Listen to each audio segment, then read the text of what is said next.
আমাদের কলিজায় রক্তের ক্ষরণ সৃষ্টি করেছে।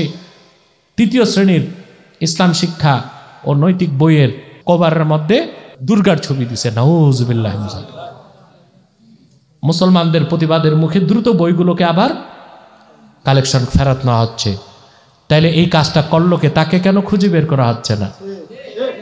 প্রত্যেকটা প্রতিষ্ঠানের সংস্থায় এই পৌত্তলিক হিন্দুদেরকে দায়িত্ব দিলে তারা দেশ জাতি না সরকারকেও বেকায়দায় ফেলবে। আগে তো আমরা যখন স্কুলে পড়ছি আমাদের বইয়ের উপর নাম ছিল শুধু ইসলাম শিক্ষা, আর এখন যোগ করছে ইসলাম ও নৈতিক শিক্ষা। আরে ভাই, এগুলোরে হাগলে ধরছে, এগুলোরে ইসলাম শিক্ষাই তো পূর্ণাঙ্গ নাম। ইসলাম ধর্মের বাইরে তো কোনো নৈতিকতা নাই। এই নামের মধ্যে এই নামকরণের উদ্দেশ্য খারাপ। এখানে একটু ধর্মনিরপেক্ষতার ঢুকাইতে চায়, এই জন্য নামটা শুধু ইসলাম শিক্ষা দেয় না, কি দিচ্ছে? ইসলামও। ইসলামের বাইরে কোনো নৈতিক শিক্ষা নাই। আপনি যান হিন্দু ধর্ম পড়েন, রামকৃষ্ণ 16,000-এর বেশি বিয়ে করছে। তাহলে যারা হিন্দু ধর্মের লোক রামকৃষ্ণের আদর্শ মানবে ওদের বিয়ে করতে হবে কয়টা? 16,000 না করে কম করে 16টা তো করতে হয়। কথা বলেন। খ্রিস্টান ধর্ম শিখায় যিশু বিয়ে করে নাই। যিশু, ওরা বলে যিশুকে হত্যা করা হয়েছে, আমরা বলি এটা মিথ্যা। ঈসা কই? মারছিল যেটা, ওটা ঈসা ছিল না মিসা ছিল? কিন্তু আমাদের সাথে খ্রিস্টানরা একমত, ঈসা বিয়ে করে নাই, চিরকুমার ছিল।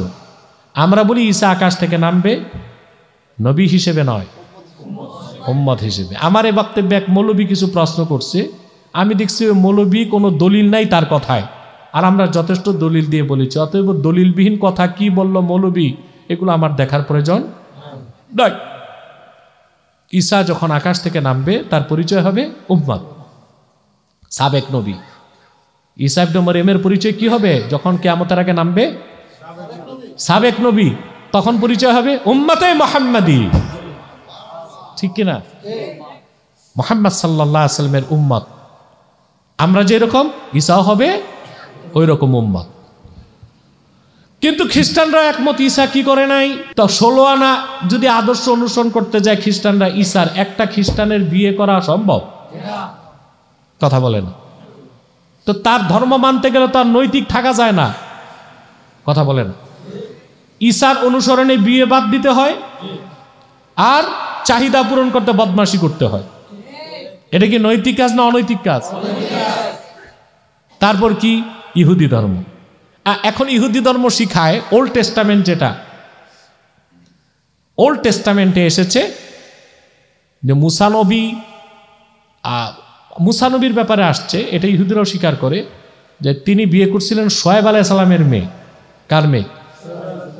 হযরত শোয়েবের বাড়ি ছিল মাদিয়ান, ওটার আরেকটা মাদায়েন। বিয়ের পর তিনি 8 বছর শ্বশুর বাড়িতে ছিলেন। কত বছর? স্ত্রীর মোহর আদায় করছেন। কত বছর? 8 বছর পর তিনি মিশরে ফিরে এসেছেন। এখন যদি ইহুদিরা মুসা নবীর আদর্শ মানতে যায়, প্রত্যেক ইহুদিকে বিয়ের পর শ্বশুর বাড়ি থাকতে হবে কত বছর? 8 বছর। নবী মুসা তিনি নবী ছিলেন, ওনার ক্ষেত্রে আমরা ঘর জামাই এই শব্দ প্রয়োগ করলে ঈমান নষ্ট হয়ে যাবে। কিন্তু আমাদের সমাজে যারা শ্বশুর বাড়িতে বিয়ের পর থাকে ওদেরকে কি বলে? ঘর জামাই বলেন। তাহলে ইহুদিদেরকে মুসার আদর্শ মানলে কি হইতে হবে? এখন বিয়ে করা যাবে কিন্তু ঘর জামাই হতে হবে। আর আপনারা জানেন যে সমাজে ঘর জামাইয়ের কোনো ভ্যালু নাই, আছে? আরে ভাই, রাজপুত্র যদি ঘর জামাই হয় এটার কোনো মূল্য নাই। ওই যে শ্বশুর বাড়ি রসের হাড়ি 3 দিন, 3 দিন পরে না পিসার বাড়ি কহেন না, ঘর জামাইরে কি পিসা দিয়ে কেউ মারবে? আপনারা মারেন মনে হয়। অন্তত শাশুড়ি বাজারের ভ্যাগ ধরায় দিবে 4 দিনের দিন। জামাই ঘরে এত শুয়ে বুয়ে খেলে শরীর নষ্ট হবে, একটা বাজার ঘুরে আসে, এটাই অপমান করে না? তো তাহলে মুসা নবীর আদর্শ মানার সুযোগ আছে? তারপর হচ্ছে বৈধ ইহুদিরা আরেকজন নবী মানে দাউদ আলাইহিস সালামকে। দাউদ নবীকেই ওরা বলে KD, king David, king David. দাউদ আলাইহিস সালামের ব্যাপারে কোরআন কারিমে এসেছে তিনি 100 বিয়ে করেছেন। কত? বাইবেলে এসেছে 300-র বেশি বিয়ে করছেন। বাইবেল মিথ্যা, কোরআন চিরসত্য। তাইলে দাউদ আলাইহিস সালামকেও তো ওরা নবী মানে। এখন মুসা নবীর আদর্শ বাদ দিয়া বিয়ে করলে তো ঘর জামাই হতে হয়। তা দাউদ নবীর আদর্শ মানতে গেলে কমসে কম কয়টা করে বিয়ে করতে হয়? এটা সম্ভব? তা আদর্শ মানা যাবে না, বিয়েও করা যাবে না, তাহলে কি অনৈতিক কাজ হবে না? বৌদ্ধ ধর্ম এটা কোনো ধর্ম যে কি না এটা খুঁজেই পাওয়া যায় না। এই গৌতম বুদ্ধ যে ছিল সে বিয়ে করছিল ঠিক, কিন্তু পরে তিনি ঘর সংসার ত্যাগ করে মানে সন্ন্যাসী হইয়া জঙ্গলে চলে গেছে। তাহলে গৌতম বুদ্ধের আদর্শ মানতে গেলে বিয়ে করা যাবে, কিন্তু বউ বাচ্চা রেখে যাইতে হবে কই? জঙ্গলে। তাহলে ইসলামের বাইরে কোনো সত্য নাই, ইসলামের বাইরে কোনো আদর্শ নাই, ইসলামের বাইরে কোনো নৈতিকতাও নাই। তাহলে ইসলাম ধর্মের বইয়ের নাম তো শুধু হওয়া উচিত ছিল ইসলাম শিক্ষা। ইসলামের বাইরে তো কোনো নৈতিক শিক্ষাই নাই। তারপর যেটা আমাদের কলিজায় রক্তের ক্ষরণ সৃষ্টি করেছে, 3য় শ্রেণীর ইসলাম শিক্ষা ও নৈতিক বইয়ের একেবারে যে কভারে আপনার হ্যাঁ কভারের মধ্যে সরস্বতীর ছবি দিছে, দুর্গার ছবি দিছে। নাউজুবিল্লাহ। মুসলমানদের প্রতিবাদের মুখে দ্রুত বইগুলোকে আবার কালেকশন ফেরত নেওয়া হচ্ছে। তাইলে এই কাজটা করলো কে? তাকে কেন খুঁজে বের করা হচ্ছে না? প্রত্যেকটা প্রতিষ্ঠানের সংস্থায় এই পৌত্তলিক হিন্দুদেরকে দায়িত্ব দিলে তারা দেশ জাতি না সরকারকেও বেকায়দায় ফেলবে, ঠিক কিনা? এই কাজটা নিশ্চয়ই হিন্দু ধর্মাবলম্বী কেউ ইচ্ছা করে করছে নির্বাচনের আগে সরকারকে প্রশ্নবিদ্ধ করার জন্য। তো তাদেরকে বন্ধু ভাবার তো কোনো সুযোগ নাই, ঠিক কিনা? তো কত বড় একটা অপরাধ করছে। আমরা মনে করি এটা কোনো একটা ব্যক্তির অপরাধ না, গোটা শিক্ষা মন্ত্রণালয়কে তওবা করতে হবে, ক্ষমা চাইতে হবে, এবং ভবিষ্যতে যেন এই রকম শিরকি কাজ না হয়। ইসলামের বিপক্ষে কাজ করে মুসলমানের কলিজায় আঘাত দেওয়া না হয়, এইসব স্পর্শকাতর জায়গায় যেন কাফের মুশরিক পুত্তলিকদেরকে দায়িত্ব দেওয়া না হয়, সেদিকে খেয়াল রাখতে হবে। তারা ইসলাম ও মুসলমানের বিরোধিতা করে শুধু মুসলিমদের হৃদয়ে আঘাত দেয় না, বরং তারা সবসময় সুযোগে থাকে, তাদের দ্বারা সুযোগ করে দেয়, গভর্নমেন্টে থাকে, তাদেরকে সমস্যার সম্মুখীন করে। অতএব সরকার ও দায়িত্বশীলদের উচিত ওই কুলাঙ্গারকে খুঁজে বের করে শাস্তির আওতায় আনা। তাহলে আমরা মহান আল্লাহর ভয় অন্তরে পোষণ করব। মহান আল্লাহকে ভয় করলেই আমরা পৃথিবীতে হব নন্দিত, আমাদের গন্তব্য হবে আখেরাতে নন্দিত, জান্নাত। আর যদি আল্লাহর ভয় অন্তরে না থাকে আমরা হব নিন্দিত, পরকালে আমাদের গন্তব্য হবে নিন্দিত। আল্লাহ আমাদেরকে হেফাজত করুন, বলুন আল্লাহুম্মা আমিন।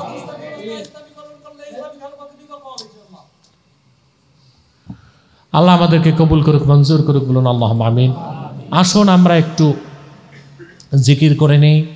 নকশবন্দিয়া তরিকার জিকির আপনাদের জানা আছে। প্রত্যেক দিন 5 ওয়াক্ত নামাজের পর সুবহানাল্লাহ 33 বার, আলহামদুলিল্লাহ 33 বার, আল্লাহু আকবার 34 বার, বাদে মাগরিব 6 তাসবিহ, যেটা আপনারা করে আসছেন, এটা কখনো বাদ দিবেন না। চলতে কোথাও মনে করেন আপনি মাগরিবের পর কোথাও ভ্রমণে যাচ্ছেন, আপনি ওযু করে বাসে বসেন, বসে আস্তে আস্তে তাসবিহটা পড়ে নেবেন। সুবহানাল্লাহ 100 বার, আলহামদুলিল্লাহ 100 বার, আল্লাহু আকবার 100 বার, কালেমা তাইয়্যিবা 100 বার, দরুদ সালাম 100 বার, আর ইস্তেগফার 100 বার। এই 6 তাসবিহ। বাদে এশা আমরা 2টো নকশবন্দিয়া তরিকার সবক দিই। তার মধ্যে একটা হচ্ছে 5 আনফাসে যিকর এবং মোরাকাবা। এটা আপনি বাসে বসে করতে পারবেন, গাড়িতে বসেও করতে পারবেন। নামাজটা মসজিদে পড়ে নেবেন, তারপর আপনি যদি সফরে বের হন সফর চলাকালীন করে নেবেন। মোরাকাবা হচ্ছে 5 মিনিট আমরা করতে বলি, যদি ভালো লাগে আপনি বাড়াতে পারবেন সময়। মোরাকাবার দোয়াটা পড়ে নেবেন, আল্লাহুম্মা নব্বির কলবি বিনূরে মারিফাতিকা আবাদান আবাদান ইয়া আল্লাহ ইয়া আল্লাহ ইয়া আল্লাহ। এটা 3 বার, 9 বার, 10 বার বা 21 বার সর্বোচ্চ পড়বেন। তারপর আপনি জিকির, আপনি মোরাকাবা করবেন, আকাশ জমিন কোনো কিছু নাই, সর্বত্র আমার আল্লাহ সুবহানাহু ওয়া তাআলা বিরাজমান ইলমান কুদরাতান। এবং আল্লাহ সুবহানাহু ওয়া তাআলার ধ্যান করার সময় কোনো আকার আকৃতি সুরতের চিন্তা আসতে পারবে না, শিরক হবে। যদি আসে ওইটা দূর করার নিয়ম হচ্ছে তখন আপনি অন্তরে ইয়াকিন পয়দা করবেন সকল আকার আকৃতি সুরত দৃশ্যের স্রষ্টাও তো আমার আল্লাহ। কথা বুঝতে পারছেন? তখন আর শয়তানের পক্ষে আপনাকে ওয়াসওয়াসা দেওয়া সম্ভব হবে না, আপনাকে বিভ্রান্ত করা সম্ভব হবে না। আর পাঁচান ফাঁসে জিকির যেটা, এটা হচ্ছে আমরা বলে থাকি যে লতিফা 6টা। কয়টা? এর মধ্যে কলব হচ্ছে সুলতানুল আলতাফ। সব লতিফার মূল হচ্ছে কলব, যেটা আল্লাহ রাসূল সাল্লাল্লাহু আলাইহি সাল্লামের হাদিস দিয়ে প্রমাণিত। বুখারী শরীফে এসেছে, আল্লাহর হাবিব সাল্লাল্লাহু আলাইহি ওয়াসাল্লাম ইরশাদ করেছেন, আলা ওয়া ইন্না ফিল জাসাদি মুবগাহ ইদা সালাহাত সালাহাল জাসাদু কুল্লুহু ওয়া ইদা ফাসাদাত ফাসাদাল জাসাদু কুল্লুহু আলা ওয়াহিয়াল কলব।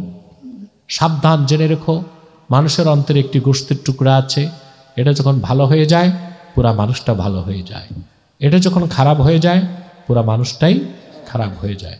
সাবধান, জেনে রেখো, গোশতের ওই টুকরার নাম কলব, অন্তর, দিল, মন, যেটা বুঝলেন। কথা বুঝতে পারছেন? তো সেখানে শ্বাস প্রশ্বাস নিতে ছাড়তে আল্লাহ তাআলার নামের জিকির, এটাকে বলা হয় পাঁচান ফাস। কথা বুঝতে পারছেন? আপনি চিন্তা করবেন জিকিরটা করার সময় উচ্চারণ করা তালাফুজ বিল লিসান হবে না, তালাফুজ বিল লিসান হবে না। শ্বাস প্রশ্বাসে জিকিরটা করতে হবে, জবানটা দাঁতের উপরের পাটিতে বা নিচের পাটিতে আটকায় রাখতে হবে, বুঝলেন? শ্বাস নিতে আল্লাহ, ছাড়তে হু। খেয়াল থাকবে লতিফায়ে কলব, অন্তর। অন্তর বা লতিফায়ে কলবের অবস্থান বাম বুকের 2 আঙ্গুল নিচে। কয় আঙ্গুল নিচে? 2 আঙ্গুল নিচে। একটু আমার সাথে করেন।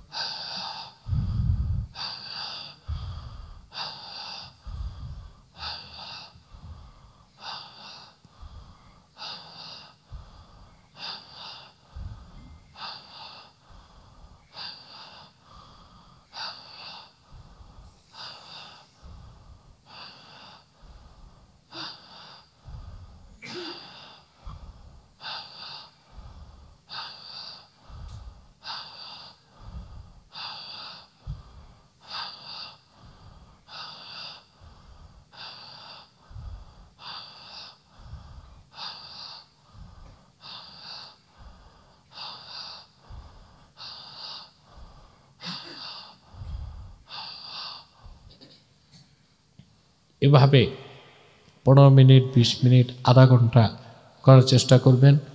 আপনি ধারাবাহিক 40 দিন করলেই আপনি অনুভব করবেন যে আপনার কলব আস্তে আস্তে জারি হয়ে যাচ্ছে।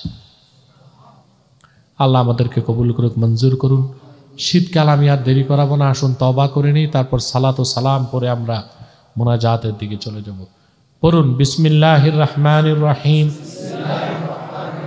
या अल्लाह तौबा किया मैंने सब बुरी बातों से और सब बुरे कामों से। बिस्मिल्लाहिर्रहमानिर्रहीम। ला इलाहा इल्लल्लाहु मुहम्मदुर रसूलुल्लाह सल्लल्लाहु अलैहि वसल्लम। अल्लाह के सिवा कोई नहीं है माबूद बंदगी की लायक, और मोहम्मद सल्लल्लाहु अलैहि वसल्लम अल्लाह के भेजे हुए रसूल है, आखिरी नबी है। तौबा किया मैंने बीच तरीक़ा चिश्तिया, क़ादरिया, नक्शबंदिया, मुजद्दिदिया और मुहम्मदिया सल्लल्लाहु अलैहि वसल्लम। ऊपर हाथ मोहम्मद इनायतुल्लाह खलीफा शेखुल मशाइख हज़रत मौलाना और मुर्शिदुना शाह सूफ़ी निसार अहमद अब्बासी व सिद्दीकी मरहुम मकफूर के খলিফায়ে শেখুল মাশায়েখ হযরত মাওলানা ও মুর্শিদুনা শাহ सूफी सिद्दीक अहमद अब्बासी व सिद्दीकी मरहुम मगफूर के, या अल्लाह आप इन तरीक़ों की नेमतें मेरे नसीब फरमाई। আসুন আমরা একটু সালাত ও সালাম পড়ে নিই। সাল্লাল্লাহু আলা মুহাম্মদ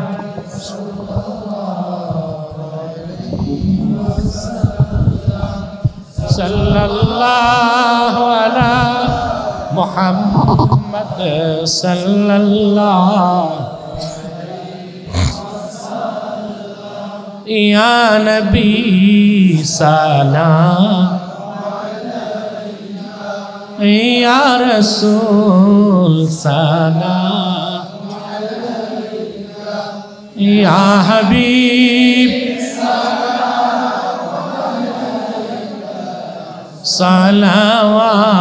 सलावतुल्लाह। बख्ते का चमके सितारा हाजिरी का हो इशारा, देखे कर रोज़ा प्यारा फिर कहे हम खादिम तुम्हारा। या नबी सलाम अलैका या रसूल सलाम अलैका या हबीब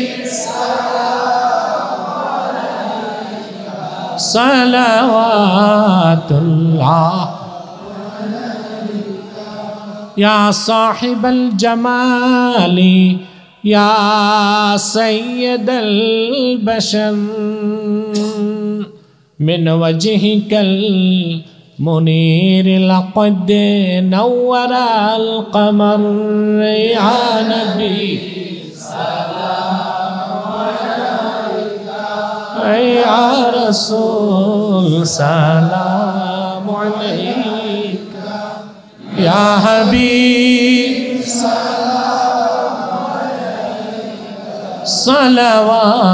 सलावतुल्लाह। ला युमकिनु सनाउ कमा काना हक़्क़ुहु बाद अज़ खुदा बुजुर्ग आप ही किस्सा मुख्तसर। या नबी सलाम अलैका या रसूल सलाम अलैका या हबीब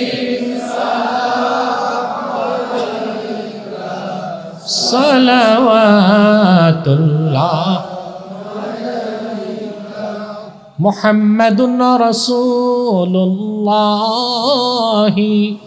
सल्लल्लाहु अलैहि वसल्लम ख़तमल्लाहु बिहिन नुबुव्वह व हकमन ला नबिय्य बअदहु। या नबी या रसूल सलाम अलैका या हबीब सलाम अलैका सलावतुल्लाह। बलगल उला बिकमालिही कशफद दुजा बिजमालिही।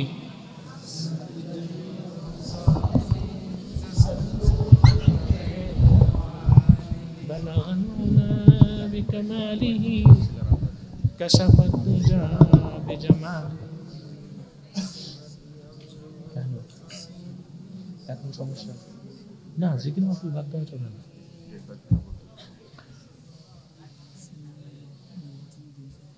এটা আমি কি করব? কে দিছে? ও তো এটা কি বলার বিষয়? কবে হরতাল হবে না হবে এগুলো দিয়ে আমি কি করব? তো আগামী জিকির মাহফিলের ডেট আপনাদেরকে জানায় দেওয়া হবে ইনশাল্লাহ ফেব্রুয়ারিতে। অনেকে দোয়া চেয়েছে, আমাদের দরবার শরীফের সালেক যারা সমস্যা আছে তাদের, ডালিম, তারপরে মোহন, এনামুল হক আজাদি, বড় মিয়ার ছেলে সবুজ, তারপরে ফয়সাল, তারা অনেকে দোয়া চেয়েছে, সবার জন্য দোয়া করবেন। আমার মায়ের জন্য দোয়া করবেন, ওনার অপারেশন হয়েছে, আলহামদুলিল্লাহ অপারেশন সাকসেস, খুব দ্রুত যেন উনি হাঁটতে পারেন, এই দোয়া করবেন আপনারা। ربنا ظلمنا أنفسنا وإن لم تغفر لنا وترحمنا لنكونن من الخاسرين اللهم اغفر لي ولوالدي وللمؤمنين يوم يقوم الحساب اللهم ارزقنا قلبا نقيا من الشرك بنيا لا كافرا ولا شقيا ربنا ظلمنا أنفسنا وإن لم تغفر لنا وترحمنا لنكونن من الخاسرين। আল্লাহ তাআলা আব্বাসী মঞ্জিল জনপুর দরবার শরীফের আজকের মাসিক তালিম ও তারবিয়াতের মাহফিলে তোমার অসংখ্য জাকের, শাকের, সালেক বান্দা নিয়ে হাত তুলেছি। আল্লাহ, আমি সহ যারা এখানে হাত তুলেছে সবার জিন্দেগির গুনাহ তুমি মাফ করে দাও। আল্লাহ, যতটুকু নেক আমল করেছি আমরা তার সওয়াব দয়া করে আল্লাহ তোমার আখিরি নবী নূর নবীজি আমার মুহাম্মদ সাল্লাল্লাহু আলাইহি ওয়াসাল্লামের জান্নাতুল ফিরদাউস রওজা মুবারকে পৌঁছিয়ে দাও। আল্লাহ, তোমার আখিরি নবী নূর নবীজি আমার মুহাম্মদ সাল্লাল্লাহু আলাইহি ওয়াসাল্লামের যত সাহাবী ও সাহাবিয়াত ছিলেন তাদের আরওয়াহ মুবারকে পৌঁছিয়ে দাও। তাদের সাহায্য লাভ করেছিলেন যে সকল তাবিন ও তাবিয়াত তাদের আরওয়াহে পৌঁছিয়ে দাও। তাদের সাহায্য লাভ করেছিলেন যে সকল তাবউত তাবিন ও তাবউত তাবিয়াত তাদের আরওয়াহে পৌঁছায় দাও। আইম্মায়ে মাযাহিব ওয়া মাশায়েখে তরিকতদের রুহে পৌঁছায় দাও। আল্লাহ ১,৫০০ বছর আগ থেকে আজ অবধি যত ইমানদার নরনারী ইমানের সাথে বিদায় নিয়েছে তাদের রুহে পৌঁছায় দাও। বাতর খাস গাউসে পাক শেখ আব্দুল কাদের জিলানী, হযরত মঈনুদ্দিন চিশতি, হযরত বাহাউদ্দিন নকশবন্দি, হযরত মুজাদ্দিদ আল-ফিসানি তাদের আরওয়াহে পৌঁছায় দাও। বিশেষ করে হযরত শাহ আব্দুল হক মুহাদ্দিস দেহলভী রাহমাতুল্লাহ, হযরত শাহ ওলিউল্লাহ মুহাদ্দিস দেহলভী এবং হযরত আব্দুল আজিজ মুহাদ্দিস দেহলভী, হযরত সৈয়দ আহমদ বেরেলি, হযরত শাহ কারামত আলী জৌনপুরি তাদের আরওয়াহে পৌঁছিয়ে দাও। আল্লাহ, হযরত হাফেজ আহমদ জৌনপুরি, হযরত আব্দুল আউয়াল জৌনপুরি, হযরত সিদ্দিক আহমদ আব্বাসী, হযরত আব্দুল বাতিন জৌনপুরি, হযরত নিসার আহমদ আব্বাসী তাদের আরওয়াহে পৌঁছায় দাও। আল্লাহ, এখানে যারা হাত তুলেছে বাবা নাই, মা নাই, আত্মীয় স্বজন নাই, তাদের রুহে পৌঁছায় দাও। আল্লাহ, তাদের সকল বাবা মা যারা কবরে চলে গেছে ইমানের সাথে তাদের আরওয়াহে পৌঁছিয়ে দাও। আল্লাহ, আমাদের মুশকিলাতকে আসান করে দাও, নেক হাজাত ও চাহাতকে কবুল করে নাও। اللهم أعنا على طاعتك وذكرك وشكرك وحسن عبادتك اللهم اصلح لنا شأننا كله ولا تكلنا إلى طرفة عين فاطر السماوات والأرض أنت ولينا في الدنيا والآخرة توفنا مسلمين والحقنا بالصالحين اللهم نور قلوبنا بنور معرفتك أبدا أبدا يا الله يا الله يا الله اللهم حرق قلوبنا بنار عشقك وبنار عشق حبيبك محمد صلى الله عليه وسلم يا رب العالمين اللهم ارزقنا شفاعة سيد المرسلين نبينا ونبي الأنبياء محمد رسول رب العالمين اللهم انصر المسلمين في كل دولة من دول الإسلام اللهم انصر المسلمين الفلسطين والغزة الذين يقاتلون في سبيلك وانصرهم نصرا عزيزا وارزقهم رزقا حلالا طيبا مباركا متقربا اللهم أخرج قوم اليهود الإسرائيل من أرض المقدسة أرض فلسطين ودمر ديارهم وخرب بيوتهم وزلزل أقدامهم وضيق صدورهم وسود وجوههم يا رب كل شيء ومليكه نسألك بعزتك يا الله يا الله يا الله اللهم نور قلوبنا بنور معرفتك أبدا أبدا يا الله يا الله يا الله.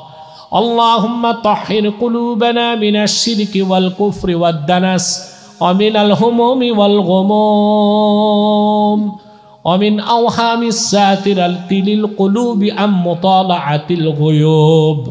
اللهم استر عيوبنا يا ستار العيوب. اللهم باعد بيننا وبين خطايانا كما باعدت بين المشرق والمغرب. اللهم اغسل حوبتنا بماء البرد والثلج يا رب كل شيء ومليكه. اللهم إنا نتوسل إليك بوسيلة حبيبك المحترم نبيك الخاتم سيدنا وسيد الأبرار نبينا ونبي الأنبياء محمد بن عبد الله نبي الله رسول الله صلى الله عليه وسلم الذي أكملت به قصر النبوة وحكمت أن لا نبي بعده وأعلنت في القرآن بالبرهان أن محمدا صلى الله عليه وسلم خاتم النبيين والمرسلين قبل 1500 سنة. وصلى الله تعالى على خير خلقه نبينا محمد نور الله وعلى آله وأصحابه أجمعين برحمتك يا أرحم الراحمين.